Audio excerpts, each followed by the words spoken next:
Good morning. So I'm doing this video on the morning. Oh, sorry, I'm looking at my clock and it's still logged to Australian time, which is 7 o'clock, but it's actually 10 a.m. in the morning of the 11th of July, and I had wanted to do this video a little bit earlier in order to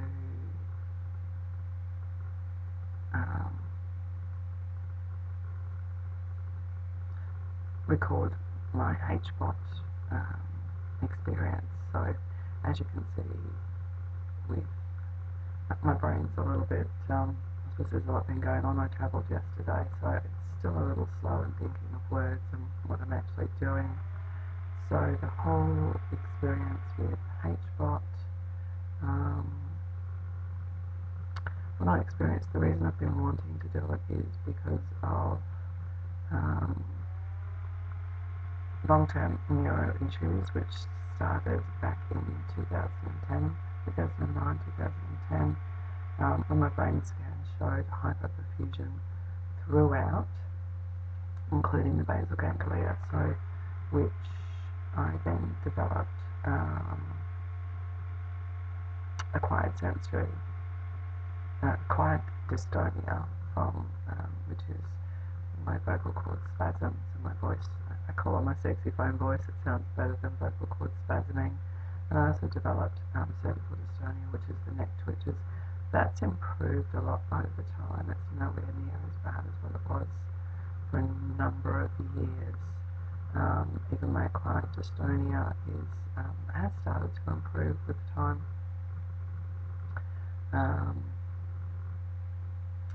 Although, yes, again, some of the swallowing issues, and that's basically because of a lot of travel at the moment, and my brain's a little struggling to think doing this video recording too, so as to what I want to say. So now this dystonia, now that it's kicked in, used to be once upon a time that it would take a number of days for it to go. So we'll see how this goes. I might have to pause the video because the dystonia has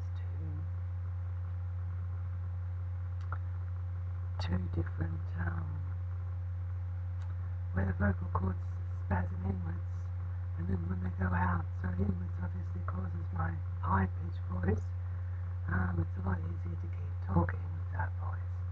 Currently they're going out. So I'm currently losing my voice at the moment. I'm going to hit pause and come back and do some more on this video once this is improved. Okay, so back again just before going over to my HBOT session. So yeah, this is sorry, I think what's happening is my brain can see the little red dot down the bottom with recording, and that's what's setting off or triggering the brain to go funny. So I won't look down that way, I'll try and look at the camera. So HBOT, the reason I've been wanting to do this is, like I said, back when I was housebound and bedbound for so many years, and the brain scan showed hyperperfusion throughout, including the basal ganglia. It was that damage. So after 2 years of that, I felt the different areas of my brain and the issues that came with that, which included, multiple chemical sensitivity, just that sensory processing issues, not being able to handle smells, sounds, noises, watch TV, listen to music without the dystonia being triggered. I lost the ability to multitask, to basically focus on any more than one task, to be in the room when there was a lot of noise and activity. A lot of that has, over time, over many years, the brain has started healing and rerouting. There's still prior to getting sick, I was doing my PhD. I could study 12, 14 hours a day. Not so great for the size of the button, but really, like my ability to study and to multitask. I was studying. I was a single mother of 3. I was working part-time. They were working, as well as school. They were working part-time during school. So there was a lot of running around and a lot of organisation. Spent many years only being able to focus on one task at a time. I can do a little bit more now, but still the memory, it just doesn't, I can't plan too far ahead.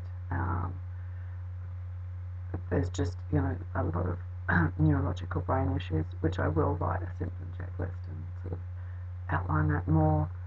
The dystonia will kick in if I'm trying to think of it again. So yes, so I did a lot of research on HBOT and so acquired dystonia, or the lack of oxygen from the extensive hypoperfusion throughout the brain. That's basically a lack of oxygen and blood flow. So there's some papers on it, which is similar to a long-term, like a stroke. A stroke is instantaneous, whereas this is like because of the lack of oxygen, whereas this occurred, over a long period of time. That's the damage that it did to the brain. So the research that I did showed that HBOT could be very beneficial, even many years down the track. So I'm really hoping, and we'll see how we go.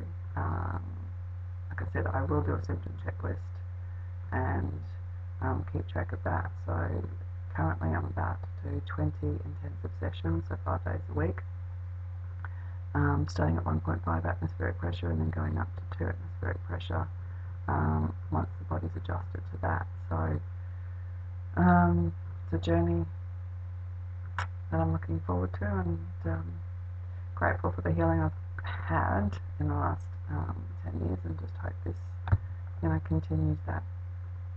Alrighty, signing out for now. Back again, it is, 4:30 on the afternoon on the 11th, so just had my first 1.5 ATA dive, so I came out of that about 3 o'clock, so about an hour and a half ago. I've been struggling a little bit since coming out with my voice, which has just easily been triggered. My eye feels, my right eye is still a bit funky from the Bell's palsy, the right-sided facial paralysis, back in 2009, so it seems to have sort of just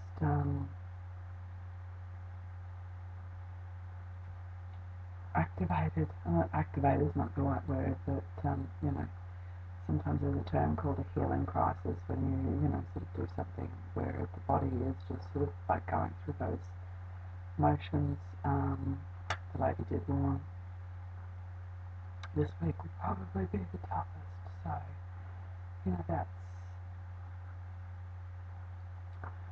what I'm finding with the swallowing and just the voice since coming out of that. My eyes are very heavy, and it will probably be an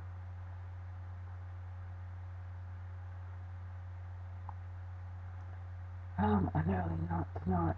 Cervical dystonia hasn't really been a problem of late, so that's something new for today. Another thing that I did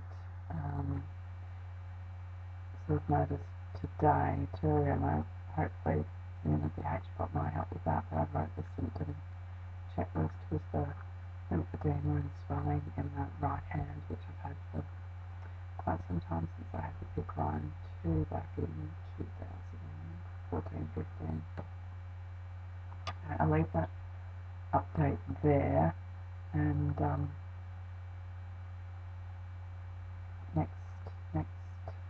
next dive tired as tomorrow morning. No doubt I'll sleep very well tonight. Okay, hope all is well with everyone.